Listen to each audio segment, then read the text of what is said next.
Hi friends, welcome to మన Bommarillu. Upcoming రివ్యూలోకి వెళ్ళిపోదాం. Night అవుతుంది. అపూర్వ గోరింటాకు పిన్ని ఒక ప్లాన్ వేసుకొని అందరూ నిద్రపోతూ ఉండగా శరత్చంద్ర దగ్గరికి వస్తారు. బావా, ఇలా చేయక తప్పట్లేదు బావా అని ఇంకలా శరత్చంద్రని స్ట్రెచ్చర్పై తీసుకువెళ్తూ ఉంటారనమాట అపూర్వ అండ్ గోరింటాకు పిన్ని. అమ్మాయి, ఏం చేస్తున్నావు అమ్మాయి అని అడుగుతారు. లేదు పిన్ని, బావా ఒక సీక్రెట్ ప్లేస్లో ఉండడమే మంచిది పిన్ని. బావ రిపోర్ట్స్ వచ్చాయి. బావ ఏ క్షణమైనా కోమాలోండి బయటికి రావచ్చు అని ఉంది పిన్ని. అందుకే బావని ఒక హాస్పిటల్కి తరలిస్తున్నాను. అక్కడ మనం ఏం చెప్తే అదే చేస్తారు. కాబట్టి బావా కొన్ని రోజులు హాస్పిటల్లో ఉండడమే కరెక్ట్ పిన్ని. నేను కొన్ని రోజులైనా బ్రతికుంటాను అని ఇంకా కోమాలో ఉండగానే స్ట్రెచ్చర్పై సీక్రెట్గా తీసుకువెళ్తూ ఉంటారు అపూర్వ అండ్ గోరింటాకు పిన్ని. కరెక్ట్గా అప్పుడే ఒక కార్ లైట్ అయితే అపూర్వపై పడుతుంది. ఒక్కసారిగా అపూర్వ వాళ్ళు షాక్ అయిపోయి ఇంకలా వెళ్ళి దాక్కుంటారు. అప్పుడే గగన్ భూమిని ఇంటి దగ్గర డ్రాప్ చేస్తారు. భూమి, సేఫ్గా ఉండు. నీకు ఎలాంటి అవసరం ఉన్నా నాకు ఒక్క కాల్ చెయ్యి, సరేనా అని అంటారు గగన్. ఓకే, మీరు జాగ్రత్తగా వెళ్ళండి, గుడ్ నైట్ అని చెప్పి భూమి ఇంకలా లోపలికి వస్తూ ఉంటుంది. ఇటువైపు అపూర్వ వాళ్ళు అప్పటికే చీకటిగా ఉండడంతో ఇంకా దాక్కుంటారు. కరెక్ట్గా భూమి అలా ఇంకా లోపలికి వెళ్తూ ఉంటే శరత్చంద్ర కాళ్ళు తగులుతాయి భూమికి. ఒక్కసారిగా షాక్ అయిపోతుంది భూమి. ఇంకా వెంటనే ఆ కాళ్ళని టచ్ చేసి ఇవి నాన్న కాళ్ళే అని వెనక్కి తిరిగి చూసి శరత్చంద్రని అలా హాల్ బయట స్ట్రెచ్చర్లో చూసి షాక్ అయిపోతుంది భూమి.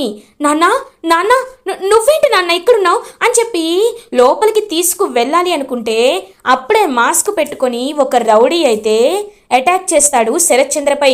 ఒక్కసారిగా అపూర్వ వీళ్ళందరూ షాక్ అయిపోతారు.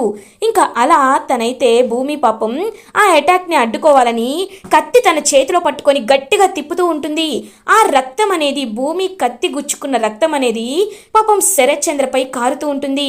ఆ రౌడీ మాత్రం భూమిని గట్టిగా తోసేసైనా శరత్చంద్రని చంపేయాలని చూస్తూ ఉంటాడు.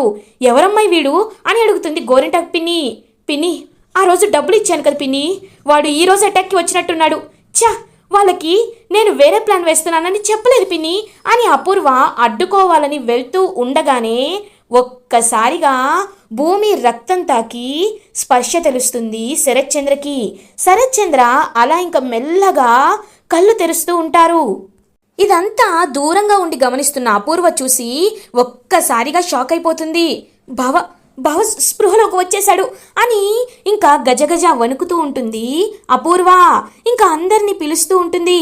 రండి, అందరూ రండి, రండి, అమ్మ నక్షత్ర, కేపీ, అందరూ రండి అని చెప్పి గట్టిగా అరుస్తూ ఉంటుంది అపూర్వ. ఇంకా లైట్స్ అన్నీ ఆన్ అవుతాయి. అందరూ పరిగెత్తుకుంటూ బయటికి వస్తారు. శరత్చంద్ర అలా కళ్ళు తెరిచి చూస్తూ ఉంటారు. వాడేమో మాస్క్ పెట్టుకొని అటాక్ చేయడానికి వచ్చిన వాడు అట్నుండి అట్టే పారిపోతాడు. ఇటువైపు భూమి పాపం శరత్చంద్ర వైపు చూస్తూ నాన్న, నాన్న అని చెప్పి వాళ్ళ నాన్న వైపు చూస్తూ ఉంటుంది. ఇంకా శరత్చంద్ర పైకి లేచి అందరినీ చూస్తూ ఉంటాడు. అపూర్వ వెనకాల దాక్కుంటూ ఉంటుంది. అమ్మో, ఇప్పుడు బావ నన్ను చూసి నా గురించి అందరికీ చెప్పేస్తే నేను ఎలా తప్పించుకోవాలి, ఏం చేయాలి? బావ ఎప్పుడైనా స్పృహలోకి రావచ్చు అంటే వచ్చే ముందే వేరే చోటికి పంపిద్దామనుకున్నా, కానీ బావ ఇప్పుడే స్పృహలోకి వచ్చేశాడు. ఇప్పుడు ఏం చేయాలి అని టెన్షన్ పడిపోతూ ఉంటుంది అపూర్వ. నాన్న, నాన్న ఎలా ఉన్నారు నాన్న, ఇప్పుడు మీకు ఎలా ఉంది అని పాపం ప్రేమగా అడుగుతుంది భూమి. ఎవరు నువ్వు అని అంటారు శరత్చంద్ర. ఒక్కసారిగా అందరూ షాక్ అయిపోతారు. మీరా శరత్చంద్ర దగ్గరికి వచ్చి అన్నయ్య, అన్నయ్య, నేనన్నయ్య, నన్ను గుర్తుపట్టావా అని అడుగుతుంది. లేదు, నువ్వెవరు అని అడుగుతారు శరత్చంద్ర. ఒక్కసారిగా షాక్ అయిపోతుంది మీరా. కృష్ణప్రసాద్ ఒక్కసారిగా స్టన్ అయిపోతాడు. అమ్మయ్యా అని అనుకుంటుంది అపూర్వ. ఇదేంటి బావగారు ఎవరిని గుర్తుపట్టట్లేదు, బావగారు నేనైనా గుర్తున్నానా అని అడుగుతారు కృష్ణప్రసాద్. లేదు, అసలు ఎవరు మీరంతా, నేనెక్కడున్నాను, అసలు నేను ఎవరిని అని అడుగుతారు శరత్చంద్ర. దేవుడు నాకు మంచి చేశాడు, అందుకే బావ గతం మర్చిపోయాడు అని మనసులో హ్యాపీగా ఫీల్ అవుతుంది అపూర్వ. మీరా, నాకెందుకో బావగారి ప్రవర్తన చూస్తుంటే బావగారి తలకి బలమైన గాయం తగిలి గతం మర్చిపోయాడనిపిస్తుంది. నేను ఇప్పుడే డాక్టర్కి కాల్ చేస్తాను అని కృష్ణప్రసాద్ డాక్టర్కి కాల్ చేయడానికి అక్కడి నుండి వెళ్ళిపోతారు. పాపం భూమి మీరా ఇద్దరు కలిసి అలా ఇంకా శరత్చంద్రని తన రూమ్లోకి తీసుకువస్తారు. అన్నయ్య, నేను నీకు గుర్తులేనా? నేనన్నయ్యా, నీ ముద్దుల చెల్లెల్ని, మీరాని. కనీసం నీకు వదిన కూడా గుర్తులేదా? వదినా వదినా అని పిలుస్తుంది. అపూర్వ వెళ్ళడానికి భయపడిపోతూ ఉంటుంది. ఏంటి వదిన అక్కడే ఉండిపోయావు? రా వదినా అని మీరా తీసుకుని వెళ్ళి, వదినా ఇదిగో అన్నయ్య, తను నీ భార్య అన్నయ్య అని చెప్పి చూపిస్తూ ఉంటుంది.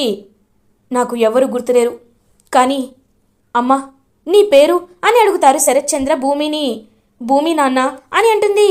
అమ్మ భూమి, నీ చేతికి ఆ గాయమేంటి? అయినా ఎవరో నన్ను చంపబోతుంటే నువ్వు నన్ను కాపాడావేంటి అని అడుగుతారు శరత్చంద్ర. ఎందుకంటే మనది రక్త సంబంధం నాన్న, నేను నేను మీ కన్న కూతుర్ని అని చెప్తుంది భూమి. ఒక్కసారిగా చాలా హ్యాపీగా ఫీల్ అవుతారు శరత్చంద్ర. అంటే అంటే నువ్వు నా కూతురువా అమ్మా అని అంటారు. అవును నాన్న, అమ్మ ఎక్కడుందో చూపించమంటారా అని శరత్చంద్ర చేయి పట్టుకొని శోభాచంద్ర ఫోటో ముందుకు తీసుకువెళ్తుంది భూమి. ఇంకా శోభాచంద్రను చూడగానే లైట్గా గుర్తుకు వస్తూ ఉంటుందన్నమాట శరత్చంద్రకి. తన్ని ప్రేమించడం, తన కాళ్ళకి గజ్జెలు కట్టడం అవన్నీ లైట్గా గుర్తొస్తూ ఉంటాయి శరత్చంద్రకి. అప్పుడే కరెక్ట్గా కృష్ణప్రసాద్ డాక్టర్ని తీసుకొని వస్తారు. డాక్టర్ శరత్చంద్ర కండిషన్ని మొత్తం అబ్జర్వ్ చేసిన తర్వాత, ఇది మీకు వరమని చెప్పాలో శాపమని చెప్పాలో నాకు అర్థం కావట్లేదు, బట్ తలకి బలమైన గాయం తగలడం వల్ల ఆయన గతాన్ని మర్చిపోయారు. ఆయనకి గుర్తుకు వస్తుందో రాదో ఎవ్వరూ చెప్పలేరు. ఆయన మైండ్ అనేది సడన్ షాక్కి గురయ్యి ఇలా ఆయన గతాన్ని మర్చిపోవడం జరిగింది. అదంతా రీట్రైవ్ చేయాలంటే కుదరచ్చు, కుదరకపోవచ్చు.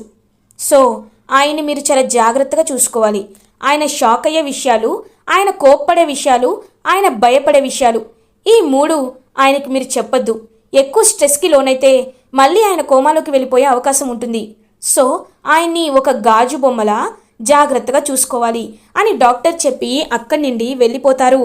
ఇంకా అపూర్వ, దేవుడు నా ప్రాణాలని ఉంచడానికి ఇదంతా చేశాడు అని అపూర్వ హ్యాపీగా ఫీల్ అవుతుంటే భూమి అపూర్వ దగ్గరికి వస్తుంది. ఏంటి అపూర్వ పిన్ని, చాలా సంతోషంగా ఫీల్ అవుతున్నట్టున్నావు? కానీ ఒకటి మాత్రం గుర్తుపెట్టుకో పిన్ని, నాన్నకి ఈ పరిస్థితి రావడానికి వెనుకున్నది ఎవరో ఒక్కొక్కరిగా బయటికి వస్తారు పిన్ని. వచ్చిన తర్వాత, నాన్న పూర్తిగా కోలుకున్న తర్వాత ఆ విషయాలు బయట పెట్టిస్తాను పిన్ని అని చెప్పి ఇంకక్కడి నుండి భూమి శరత్చంద్ర దగ్గరికి వెళ్తుంది. లేదు, బావకి మళ్ళీ గతం గుర్తుకు వచ్చేలోపు ఈ ఆస్తంతా నా పేరుపై రాయించుకుంటాను. తర్వాత అనాథల్లాగా వీళ్ళందరినీ బయటకు గెంటేస్తాను. అప్పుడు నేను, బావ, నక్షత్ర, అంతే, ఇంకెవ్వరూ నాకొద్దు అని అపూర్వ గట్టిగా ఫిక్స్ అవుతుంది. ఇది ఇలా ఉండగా మార్నింగ్ అవుతుంది. అపూర్వ శరత్చంద్ర దగ్గరికి వచ్చి, బావా కాఫీ బావా అని అంటుంది. ఇంకా కాఫీ తాగుతూ ఉంటాడు శరత్చంద్ర. నాన్న, నేను నీతో ఒక ముఖ్యమైన విషయం మాట్లాడాలి అని అంటుంది భూమి. ఏంటమ్మా భూమి, చెప్పమ్మా అని అడుగుతారు శరత్చంద్ర. నాన్న, నీకు తెలియకుండా ఒక పనిని మొదలుపెట్టావు. అది నీ చేత్తోనే నువ్వు ముగించాలి నాన్న అని అంటుంది భూమి. ఏమంటున్నావమ్మా, నాకేమీ అర్థం కావట్లేదు అని అంటారు శరత్చంద్ర. అప్పుడే కృష్ణప్రసాద్ శరత్చంద్ర దగ్గరికి వచ్చి, బావగారు, చిన్నపిల్ల, తనేం చెప్తుంది? నేను చెప్తాను బావగారు. నాకు ఒక అబ్బాయి ఉన్నాడు. అతని పేరు గగన్. తను మీ కూతురు భూమి ప్రాణానికి ప్రాణంగా ప్రేమించుకున్నారు. వాళ్ళిద్దరికీ పెళ్లి చేస్తామని మీరు వాళ్ళకి మాటిచ్చారు. ఎంగేజ్మెంట్ పెట్టుకుందామనే లోపు మీరిలా కోమాలోకి వెళ్ళిపోయారు. కాబట్టి ఇవాళ నా కొడుకు తన కుటుంబంతో కలిసి ఈ ఇంటికి మిమ్మల్ని పలకరించడానికి వస్తున్నారు. మీరే దగ్గరుండి మీ కూతురు కాబోయే అల్లుల్లా ఎంగేజ్మెంట్ జరిగించాలి బావగారు అని అంటాడు కృష్ణప్రసాద్. ఒక్కసారిగా అపూర్వ షాక్ అయిపోతుంది. కేపీ అని అంటుంది. అపూర్వ అని గట్టిగా అంటుంది భూమి. ఒక్కసారిగా అపూర్వ షాక్ అయిపోతుంది. ఇంక అపూర్వని గట్టిగా చేయి పట్టుకొని బయటికి తీసుకువెళ్ళిపోతుంది భూమి. హేయ్, ఏంటి అంటే బావకి గతం గుర్తులేదని దీన్ని అడ్వాంటేజ్గా తీసుకొని నువ్వు ఆ గగన్ గాడు పెళ్లి చేసుకోవాలనుకుంటున్నారా అని అంటుంది అపూర్వ. హే అపూర్వ, తెలుసన్నావో తెలియకన్నావో కరెక్ట్గా నాకు తెలియదు, కానీ కరెక్ట్గానే చెప్పావు. చూడు, ఆ దేవుడు కరుణించాడు. అందుకే ఒకవైపు ఇది వరమో శాపమో తెలియదు, కానీ నాన్న గతం మర్చిపోయాడు. ఇది మా మంచికే అని నేననుకుంటున్నాను. ఎందుకంటే గగన్ ఎంత మంచివారైనా నాన్నకి గగన్ గారిపై ఒక చెడు అభిప్రాయం ఉండేది. కానీ ఇప్పుడు నాన్న గత జ్ఞాపకాలతో పాటు గగన్ గారిపై ఉన్న చెడు ఉద్దేశం కూడా నాన్నకి తుడుచుకుపెట్టిపోయాయి. కాబట్టి ఇప్పుడు గగన్ గారు ఎంత మంచివారో, ఆయనకి సమాజంలో ఎంత మంచి పేరు ఉందో నాన్న తన కళ్ళతో తెలుసుకుంటారు. తన చెవులతో విని శత్రుత్వాన్ని పక్కన పెట్టి అల్లుడిగా గగన్ గారిని స్వీకరిస్తారు. ఈ విషయంలో నువ్వు ఎలాంటి జోక్యం చేసుకున్నా అపూర్వ, నిన్ను నేను ప్రాణాలతో విడిచిపెట్టను అని అంటుంది భూమి. ఒసేయ్, ఇప్పుడే బావతో చెప్పేస్తానే అని అంటుంది అపూర్వ. చెప్తావా? నువ్వు చెప్తే ఏం జరుగుతుందో నీకు శాంపుల్ చూపించమంటావా? చూడపూర్వ, గుర్తుందా నువ్వు నా దత్తత కార్యక్రమాన్ని ఆపడానికి ఎన్నో విధాలుగా ప్రయత్నిస్తే నేను నీకు ఎలాంటి ట్రీట్మెంట్ ఇచ్చానో గుర్తుందా అని అడుగుతుంది భూమి. ఫ్లాష్ బ్యాక్లోకి వెళ్ళేసరికి బెల్ట్తో బాగా కొడుతుంది కదా భూమి, అది గుర్తు చేసుకుంటుంది అపూర్వ. కదా, అలాంటి ట్రీట్మెంటే మళ్ళీ కోరుకుంటున్నావా? చెప్పు. నువ్వు ఇప్పుడు వెళ్ళి గగన్ గారి గురించి నిజం చెప్పావనుకో, గగన్ గారికి నాన్నకి శత్రుత్వం ఉందని చెప్పావనుకో, నేను వస్తా, నాన్నకి చెప్తా మా అమ్మ చనిపోవడానికి కారణం నువ్వేనని డ్రైవర్ నాగరాజుని ఇక్కడ పిలిపించుకొని వచ్చి మరీ నిజం చెప్పిస్తా. అప్పుడు నీ ప్రాణాలు భూమిపై ఉంటాయో గాలిపై ఉంటాయో నువ్వే తేల్చుకో. గగన్ గారి గురించి ఒక్క మాట చెప్పినా నేనిది చెప్పకపోతే నీ ప్రాణాలు పోతాయి అపూర్వ అని అంటుంది భూమి. ఒక్కసారిగా షాక్లో ఉండిపోతుంది అపూర్వ. కదా, ఇప్పుడు నువ్వు నోరు మూసుకొని ఉండడమే మంచిది అపూర్వ. నిజం బయట పెట్టకుండా చేసుకోవడమే నీ ప్రాణానికి మంచిది. నాన్న గురించి నీకు తెలుసు కదా అని చెప్పి భూమి ఇంకా లోపలికి వెళ్ళిపోతుంది. శరత్చంద్ర భూమి వైపు ప్రేమగా చూస్తూ ఉంటారు. నాన్న అని అంటుంది భూమి. అమ్మ భూమి, నీ గురించి నాకు కృష్ణప్రసాద్ గారు అంతా చెప్పారు. నువ్వు నా గురించి ఎంతలా పోరాడావో, ఎన్ని పాటలు పడ్డావో, ఎన్ని కష్టాలు అనుభవించావో అన్నీ తెలుసుకున్నానమ్మా. భూమి, నాకు అల్లుడు గారిని చూడాలనిపిస్తుంది. ఒకసారి తన్ని ఇంటికి రమ్మని చెప్పమ్మా అని అంటారు. ఇప్పుడే చెప్తాను నాన్న అని పాపం భూమి వెంటనే గగన్కి కాల్ చేస్తుంది. ఇది ఇలా ఉండగా గగన్ వాళ్ళు రెడీ అవుతూ ఉంటారు భూమి వాళ్ళ ఇంటికి రావడానికి. గగన్ ఫోన్ లిఫ్ట్ చేస్తారు. హలో భూమి అని అంటారు. గగన్ గారు అని హ్యాపీగా అంటుంది భూమి. ఏమైంది భూమి అని అడుగుతారు గగన్. ఏమండి, దేవుడు మన వైపు ఉన్నాడు, దేవుడు కరుణించాడు. నాన్న గతం మర్చిపోయారు. ఇప్పుడు నాన్నకి ఎవ్వరు గుర్తులేరు. నాన్నకి మీపై ఉన్న చెడు అభిప్రాయం మొత్తం పోయింది. మిమ్మల్ని చూడాలని నాన్న చాలా ఆశపడుతున్నారు. మీరు త్వరగా ఇంటికి రండి అని అంటుంది భూమి. అంటే శరత్చంద్ర కోమా నుండి బయటికి వచ్చేశారన్నమాట. దేవుడు ఈ విధంగానే నీ కోరికని తీర్చాలనుకుంటున్నాడేమో భూమి. నాకు నిజంగా చాలా సంతోషంగా ఉంది. సరే, ఇప్పుడే అమ్మ వాళ్ళకి విషయం చెప్పి మీ ఇంటికి వస్తాను అని అంటారు గగన్. ఇంకలా శారదా వాళ్ళని తీసుకొని గగన్ అయితే బయలుదేరతాడు హ్యాపీగా శరత్చంద్ర వాళ్ళ ఇంటికి. శరత్చంద్ర హ్యాపీగా తను మునిపట్ల డ్రెస్ వేసుకొని వచ్చి ఇంకా అంతా డెకరేట్ చేపిస్తూ ఉంటాడు. అపూర్వ, ఏంటలా చూస్తున్నావు? అన్ని తోరణాలు కట్టించు అని అంటారు శరత్చంద్ర. కట్టిస్తున్నాను బావా, కట్టిస్తున్నాను అని అన్ని డెకరేషన్ చేపిస్తూ ఉంటుంది. ఇంకా అలా గగన్ ఫ్యామిలీ కార్ దిగగానే ఇటువైపు మొత్తం బ్యాండ్ బాజా భారత్ పెట్టి రెడ్ కార్పెట్ వేసి పువ్వులు చల్లుతూ ఉంటారు.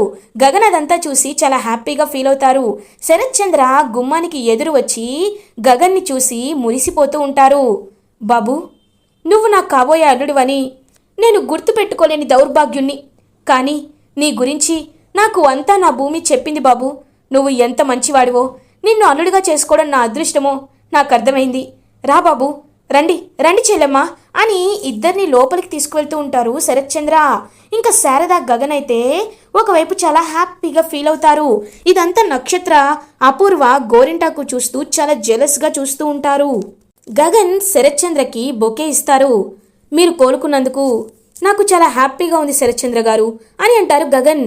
అదేంటి బాబు, నా కూతుర్ని నీకు ఇవ్వబోతున్నాను, నువ్వు నన్ను గారు అని పిలవడం ఏంటి? నన్ను మావయ్య అని మావయ్య అని పిలిస్తే వినాలనిపిస్తుంది అని అంటారు శరత్చంద్ర. ఇదంతా చూస్తూ కృష్ణప్రసాద్ అండ్ మీరా, చెర్రీ వీళ్ళందరూ చాలా అంటే చాలా హ్యాపీగా ఫీల్ అవుతారు. ఇంకా గగన్ అయితే పాపం అలా అనుకుంటూనే మావయ్య గారు అని పిలుస్తాడు. ఇంకా చాలా అంటే చాలా హ్యాపీగా ఫీల్ అవుతారనమాట.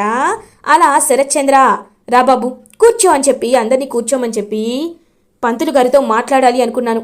ఈలోపు మిమ్మల్ని చూడాలనిపించి మిమ్మల్ని పిలిపించాను. పంతులు గారు కూడా వచ్చేస్తున్నారు. నీకు నా కూతురు భూమికి ఎంగేజ్మెంట్ ముహూర్తం పెట్టించాలి అని శరత్ చంద్ర చాలా హ్యాపీగా ఫ్రీగా మాట్లాడుతూ ఉంటారు గగన్తో.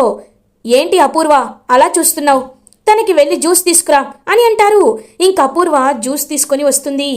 గగన్ అలా కాళ్ళపై కాళ్ళు వేసుకొని పొగరుగా చూస్తూ ఉంటాడు అపూర్వ వైపు. అపూర్వ మాత్రం ఏమీ చేయలేక ఛా అని చెప్పి అక్కడి నుండి వెళ్ళిపోతుంది. అపూర్వ వెళ్ళి భూమిని తీసుకురా అని అంటారు. ఇంకా మీరా, అపూర్వ, బిందు వీళ్ళందరూ కలిసి భూమిని పెళ్లి కూతుర్లా రెడీ చేసి ఇంకా అలా కిందకి తీసుకువస్తారు. భూమిని చూసి చాలా హ్యాపీగా ఫీల్ అవుతారు గగన్ని చూస్తూ చాలా హ్యాపీగా ఫీల్ అవుతుంది భూమి. ఇంకా పంతులు గారు ఇద్దరిని చూసి జాతకాలు చూసి ఇంక ఎంగేజ్మెంట్ ముహూర్తం అయితే పెడతారు. అయ్యా, రేపు శుభముహూర్తం ఉంది, దీని తర్వాత 6 నెలల వరకు ముహూర్తం లేదు, కాబట్టి రేపటి ముహూర్తం ఖాయం చేయమంటారా అని అడుగుతారు పంతులు గారు. రేపటి ముహూర్తానికే ఖాయం చేయండి పంతులు గారు అని చెప్తారు శరత్ చంద్ర. బావగారు అని పిలుస్తారు కృష్ణప్రసాద్ని. కృష్ణప్రసాద్ చాలా హ్యాపీగా ఫీల్ అవుతారు. బావగారు, రేపే మన కొడుక్కి కూతురికి పెళ్లి ఎంగేజ్మెంట్ జరగబోతుంది, కాబట్టి ఇవాళే అన్ని అరేంజ్మెంట్స్ మనం చేసుకోవాలి, టైం చాలా తక్కువ ఉంది కాబట్టి అన్ని పనులు చూసుకోండి అని చెప్తారు శరత్ చంద్ర. అలాగే బావా అని చెప్పి ఇంకా హ్యాపీగా ఫీల్ అవుతారు కేపీ. భూమి, గగన్ మాత్రం వెంటనే వచ్చి శరత్ చంద్ర ఆశీర్వాదం తీసుకుంటారు. శరత్ చంద్ర తన చేత్తో బ్లెస్ చేస్తూ నిండు నూరేళ్ళు సుఖంగా సంతోషంగా వర్ధిల్లండి అని హ్యాపీగా వాళ్ళిద్దరిని బ్లెస్ చేస్తాడు. ఇదంతా చూస్తూ జలస్గా ఏమీ చెయ్యలేని పరిస్థితిలో ఉండిపోతుంది అపూర్వ. ఇలా ఎపిసోడ్ ఎండ్ అవుతుంది. ఫర్దర్ ఎపిసోడ్ రివ్యూస్ ముందుగా మీకు కావాలి అనుకుంటే మా ఛానల్ని సబ్స్క్రైబ్ చేసుకోండి. Thanks for watching.